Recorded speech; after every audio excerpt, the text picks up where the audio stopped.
It lives!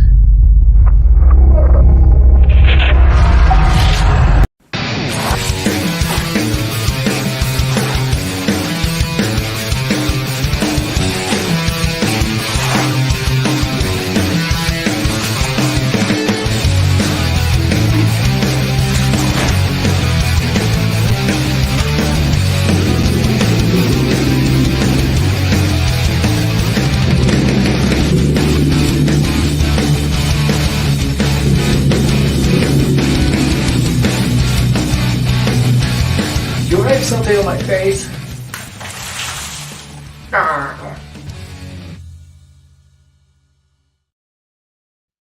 This is COFOH Live Undead.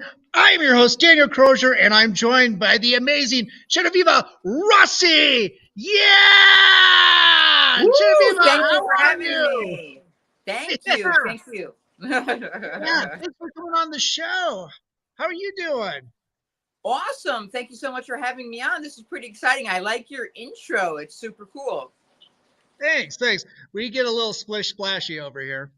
A lot of blood and gore. Yeah, most definitely. For our audience out there, Genoveva, can you talk a little bit about yourself, your experience, and how you came into filmmaking?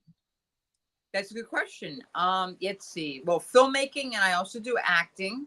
And I kind of fell into acting one day when a friend of mine's sister asked me to be in Jacko Slasher. And after that, I was in a whole bunch of movies afterwards. And then how did I fall into directing and filmmaking? David Stein asked me if I knew of a good feature idea. I had a short film called Attack of the Killer Chickens that was making the rounds at the film festivals. It was a short film, only 6.5 minutes then. And I decided to expand it. I went to like 50 film festivals and won like 7 awards, unbelievably. And then we decided to expand it to a feature film. And it's available now on Amazon. So you can watch Attack of the Killer Chickens, the movie, which is the feature length version of it. So, yeah. So I kind of fell into it. You know, sometimes they say, when opportunity knocks, you got to answer. So there you go. Yeah, most definitely. Yeah, because I think with film acting, you've been doing that since at least 2012, right? Yeah, exactly. Since about 2012, I started with Jacko Slasher, I Spill Your Guts, and a whole bunch of stuff like that.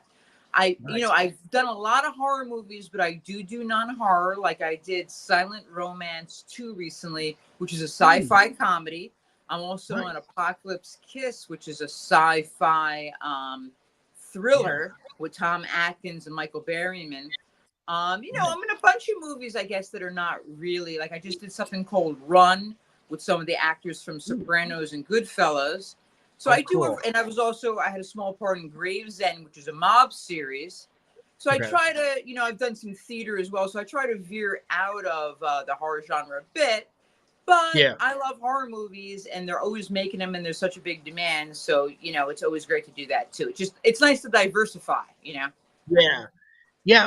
With your experience on the stage and in film, like what's the biggest difference, that you can see? Obviously, stage you're doing the same thing over and over, and kind of working at the kind of chipping away at it. But in film, I mean, there's a lot more forgiveness, but short amount of time to get that on camera.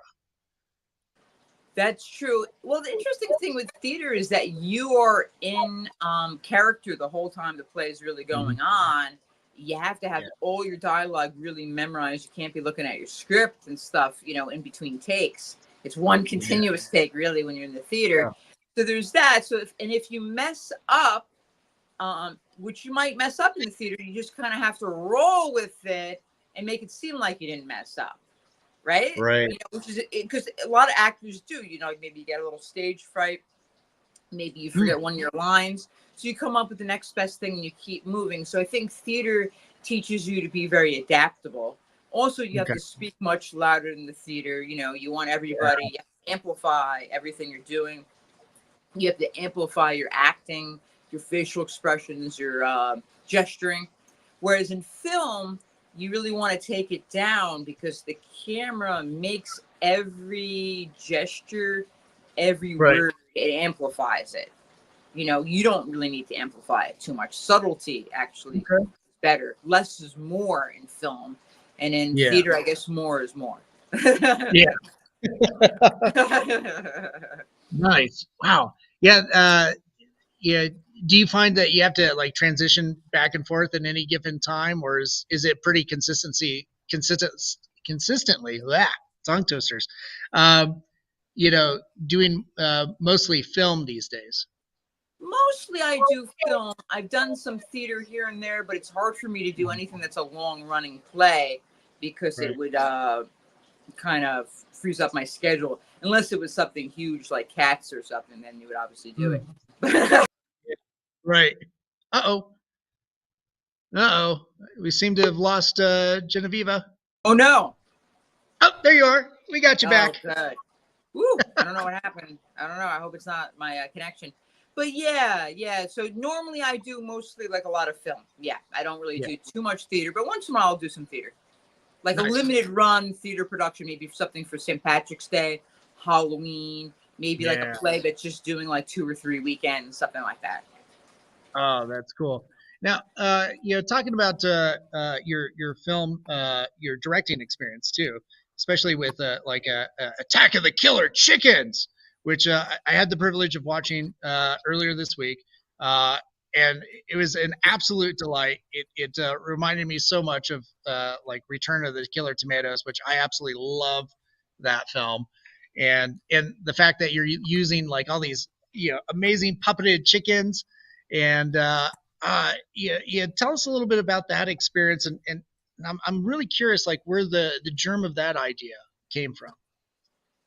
Well, I want to thank Rocco George, who made the beautiful chicken puppets. I met him on a film set, and it turned out he had raised chickens when he was young, and he was very familiar with chickens, and he was also a puppeteer and a puppet maker.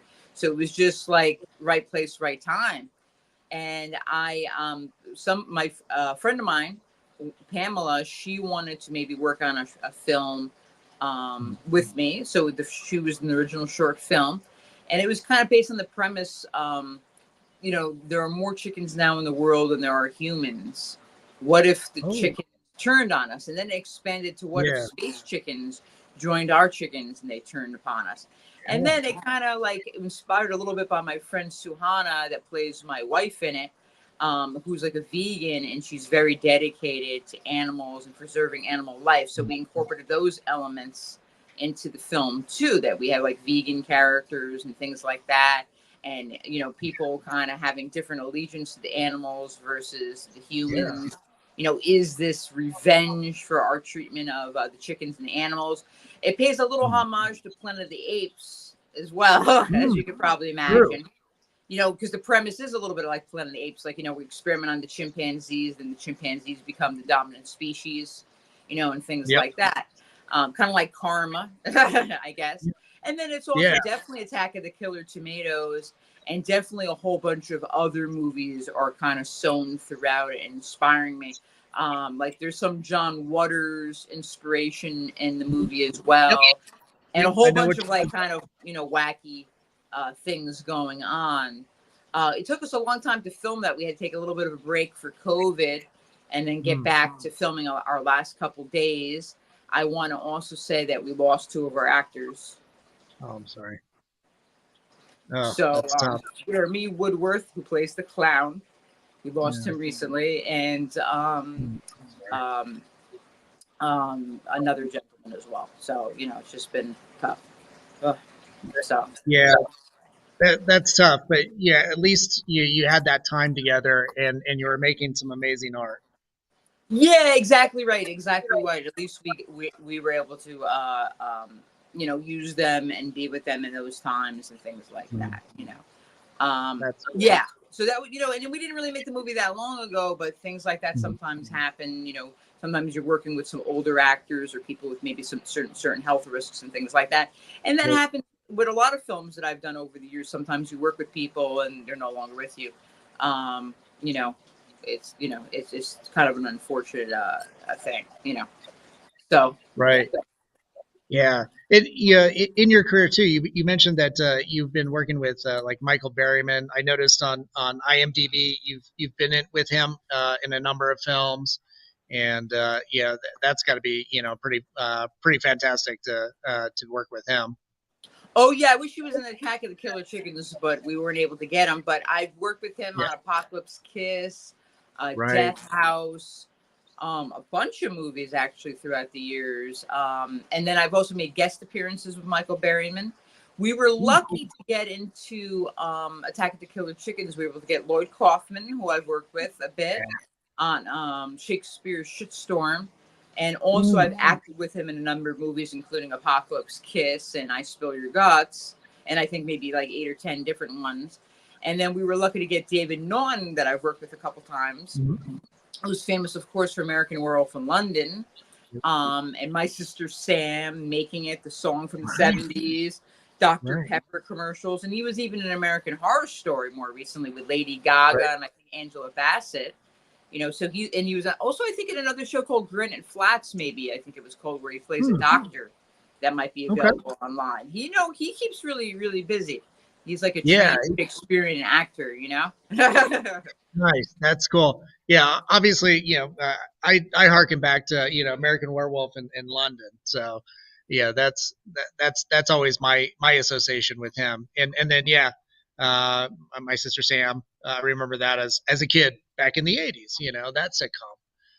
I've never seen it honestly, but I've heard of Mhm. it. And then also I want to mention we have a nice scene with Brendan Fletcher, who is in Violent Night, the Christmas movie that came out a couple years ago, and a whole bunch of other movies too. He has actually a huge acting, resume. Brendan Right. Fletcher.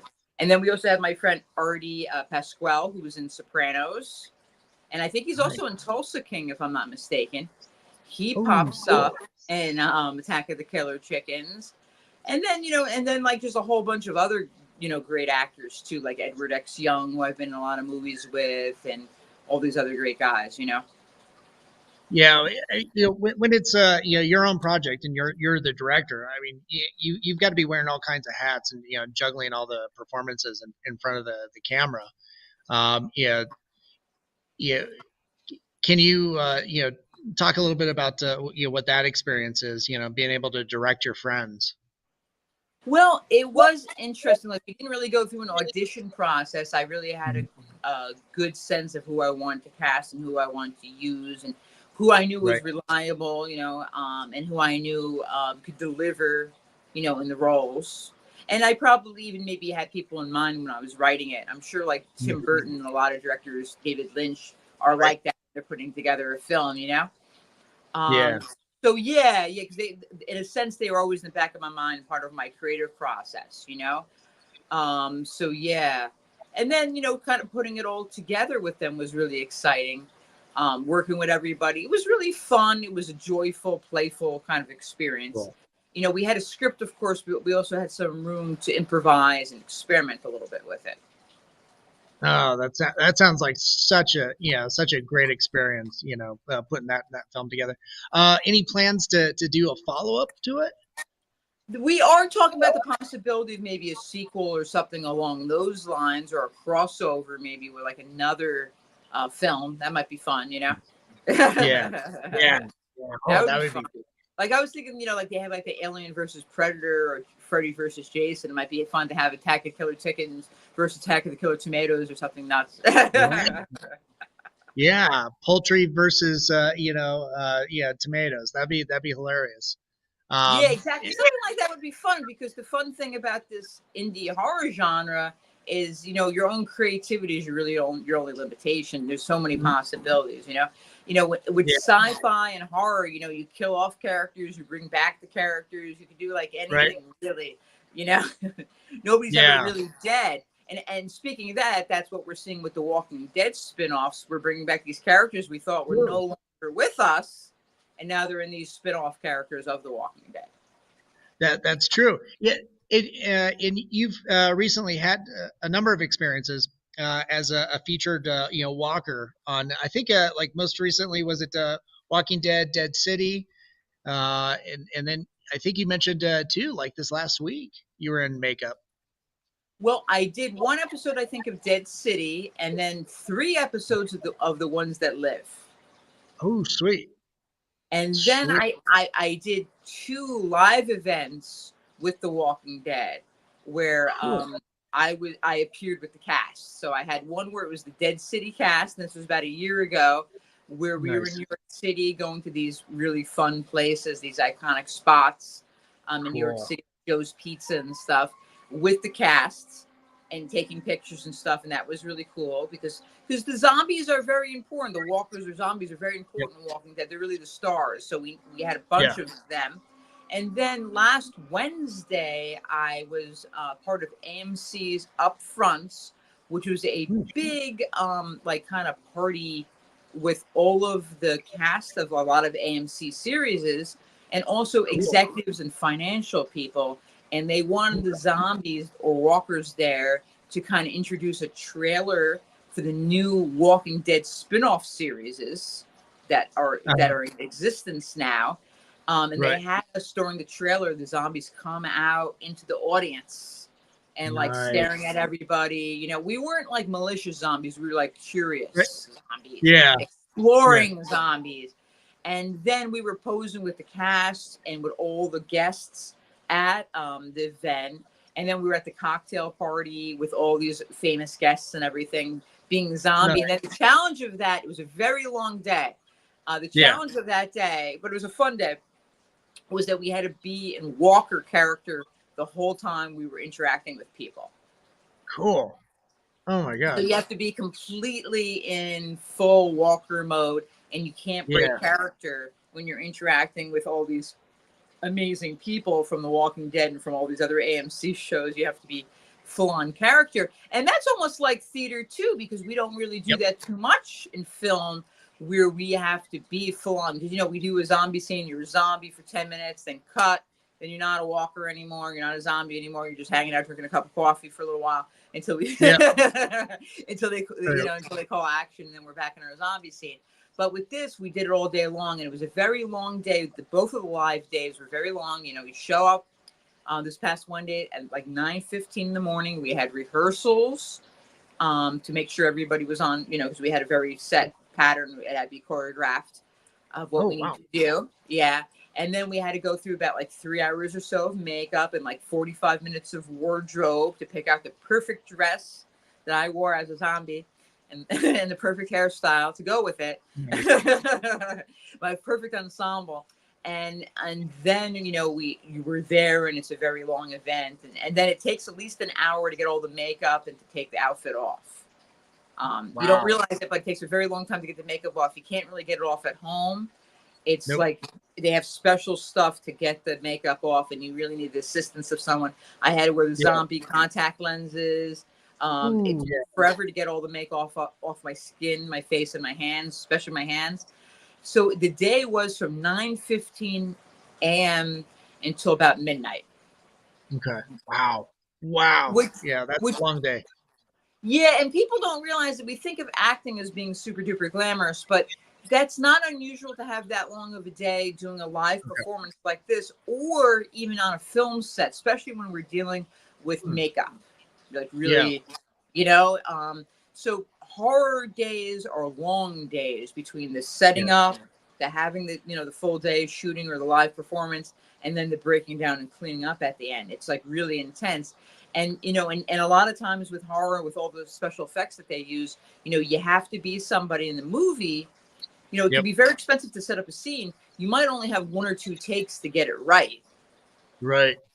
And then we have to move on to the next thing, because the setups and all the blood and everything else can be rather, you know, expensive and things like that, you know. And I'm sure the day we did last Wednesday with the walkers for AMC was very a very expensive day. They flew in. We had 12 zombies for the AMC Upfronts event. I think 6 of them were flown into New York City from Los Angeles. Oh, wow. Okay. The makeup artists were flown in from Los Angeles, because that's how good the people they used were. that they're worth Yeah. flying from Los Angeles, is my point. You know what I'm saying? Yeah. They got the Yeah. best 12 zombies they could find. God bless everybody. And everybody was fantastic to work with. And the absolute best makeup artists that they could get, and the best choreographer and coordinators and PAs and everybody together to make sure that this would be like a very special occasion for AMC. And the last time we did it, like a year ago for Dead City, it also was, you know, really like put together very well as well. And they brought in a lot of people from LA and brought in the best of the best. Because when you're doing the makeup, especially for live, but also for like the TV shows and movies, especially for Walking Dead, because it is a very high budget project, the makeup really has to be believable and perfect. It's an art form, you know. It takes a very special makeup artist, someone that is extremely artful and talented to really pull it off. You know? Man, that sounds so cool. You know, what an awesome day. You know, to be able to do that. You know, when you talk choreography, you know, I'd imagine you're talking about, you know, kind of you know, stammering around, you know, performing like a yeah, as a walker, as a zombie. But yeah, obviously when I think choreography, I go to you know, Michael Jackson's Thriller. You know, do you guys ever do any dance numbers? Oh, we haven't done that yet, but maybe that would be interesting. I guess Walking Dead that tends not to be too dancey. It tends to be kind of serious. But that might be something fun to do too. Our last time we did the live thing for Dead City, though, it was a little more silly because we were like, for the day, we were like zombie tourists. And I had a zombie Statue of Liberty on my shirt.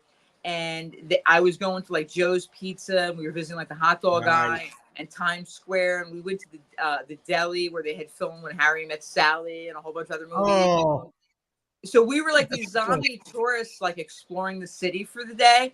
And the prop person even gave me like a selfie stick to put my phone in so I could take selfies with people. And I had a fanny pack that said Dead City on it. And so my character and my method and what I was supposed to be, the mindset I was supposed to be in that day was I'm a zombie exploring New York City for the first time.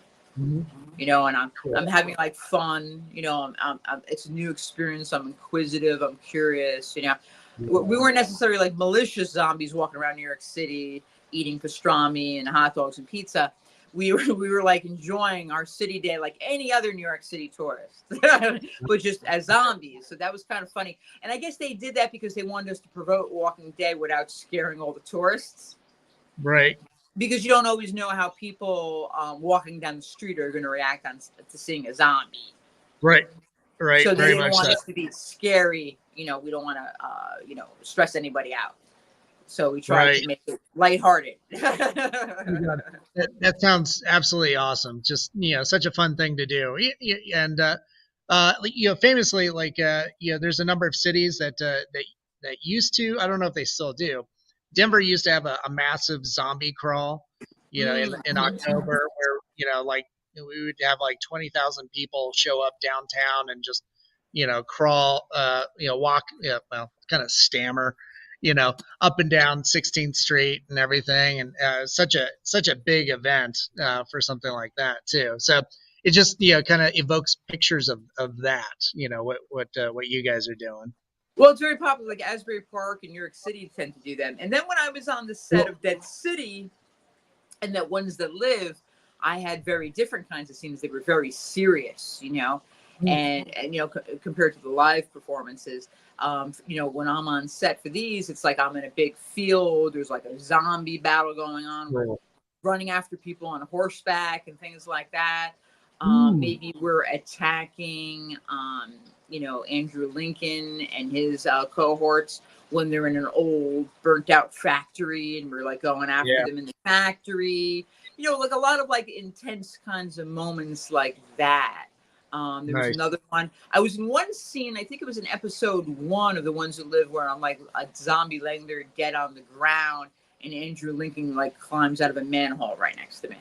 That was kind of interesting. Cool. You know? So I was like playing dead for a little while and stuff like that, which happens too, where you're like laying on the ground and whatever. And there's all different kinds of zombies when you do the scenes. We have our stunt zombies who are doing some pretty intense scenes.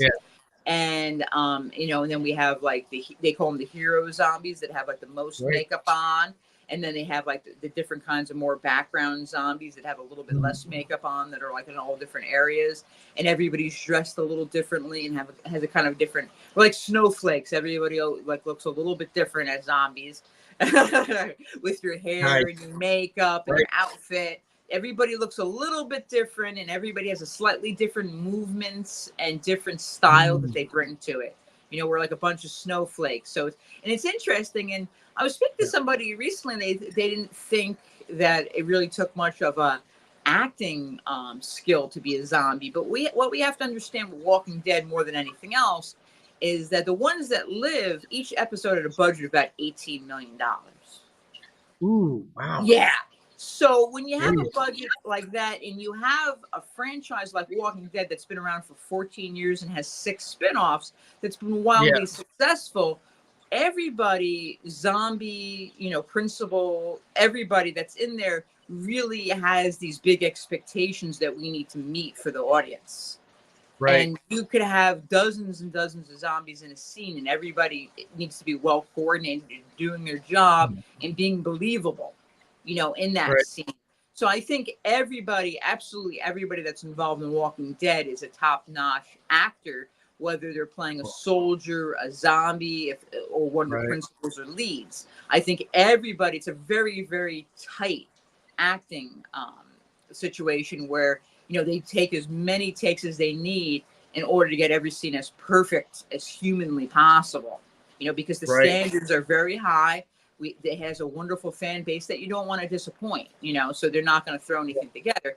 And, you know, and we did go through zombie training when we went through both the live performances and also when we were on the show, where you learn like how, what your eyes should look like, your facial expression, how they want you to move, you know, thinking about being inside your character, being inside the zombie, you know, and how, what is the style and the movements of the zombie? What's going to be believable on camera?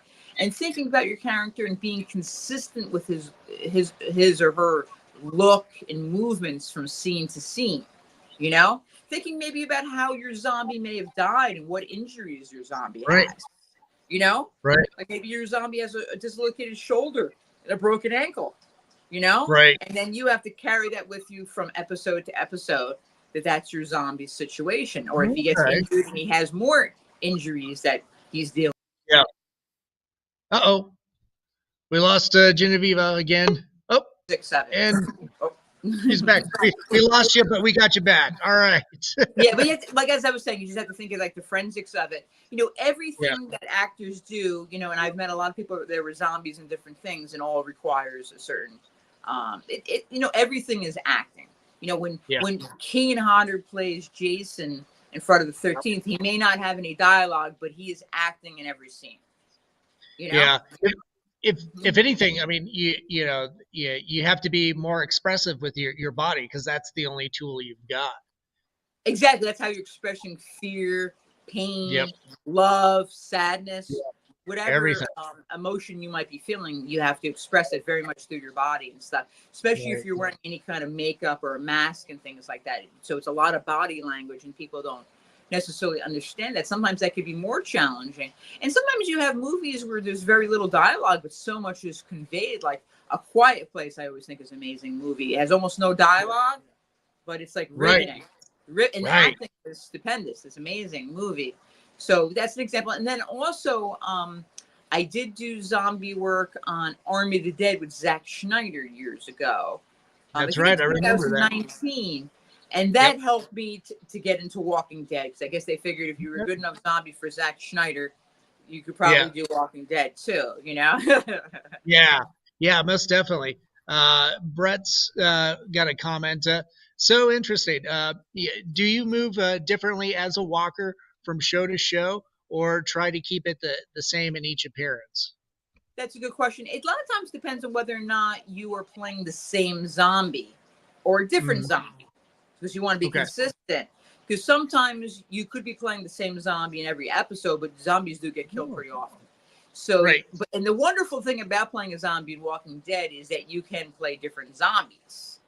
and Right. be used if you're a good person. Like they have like a core group of zombies that I was kind of part Right. of. And then they can always do up in different outfits and stuff. And I'm relatively tall, so I could probably be a dude zombie or a female zombie, depending on the day. Yeah. It's Right. very easy to regender a zombie, you know? Yeah. Yeah. I never really thought about it, that, yeah, a particular zombie character necessarily has like a through arc, even if it's, not, expressly, written out, but it's performed. Yeah, because like, what if I'm in a scene? Oh, we lost you again. She should, hopefully she pops up. Yep. Here I am. Get You know, back. which I think happened in Walking Dead. We're all in a field and we're zombies and we all get like blown up and killed and things like that. And Right. so then you may come back in another episode as a different zombie with a different set of injuries and issues and different makeup and a different look, different Yeah. outfit. Yeah. Having lived a completely different life, prior to that transition. Exactly. Your outfit Um, says a lot about like what happened to you right right. before you became a zombie. Like what I was wearing last Wednesday, I was wearing this dress. I looked like I think I had become a zombie right after attending a garden party. And then Oh, nice. because I was wearing like this nice dress and everything and a sweater, and then now I'm a zombie and I'm covered in dirt. Because you could become a zombie at any moment. It could be like your wedding Yep. day. It could be after a party. Maybe you just went to the Yep. gym. Maybe you had just gone to work. Maybe you're working at a casino. Maybe you're working at Right. 7-Eleven. Now, all of a sudden you're a zombie and you still have your clothes on. So think Yeah. about that when you get dressed in the morning. That could be your zombie outfit for the rest of your life. Yeah. Ooh, that's freaky. So we're about ready to wrap up, but I wanted to thank you for coming on the show, and of course, see what your next project, that you're working on, that hopefully we can see pretty soon. Obviously, Walking Dead. Well, Walking Dead people can check out Dead City and The Ones That Live. And Mhm. then Run is something we're going to be working on soon with some of the actors from Sopranos and such. Cool. And then what's out right now that you can watch on YouTube is Silent Romance 2. And I have Nice. a part, and that's like a sci-fi comedy. Also, and what is it? Bungie the Bunny, which is a children's Cool. show that's available on YouTube. I'm in 2 episodes of that. It's a little stuffed bunny. Cool. And I'm trying to think. Yeah, so that was a little bit of a children's thing I did. And then, if you want to look at some stuff that's on like Tubi, you can check Mhm. out Apocalypse Kiss with me and Tom Atkins. It's a sci-fi thriller. You can also go on to Amazon Prime and you can check out Attack of the Killer Chickens, the movie. You could also Yes. see me as a bartender in Gravesend, and a whole bunch of other things. I'm probably in a lot of things actually on Amazon, Tubi, Netflix and things like that. It's actually hard to keep track of things because they start out on one platform and they move to another. Yeah, Yeah, that's true. Licensing, man, it's crazy, right? exactly. So, like Apocalypse Kiss, for instance, has been out for a while and it was on Redbox years ago. It was on Right. Netflix. It was on YouTube. Oh my! Hmm. And then now it's on Amazon, maybe, and Tubi, Right. So, but Right. it's had like a whole life of being on all these different platforms, and I probably didn't even mention all the platforms. Oh, So it's that's so amazing. cool. Yeah.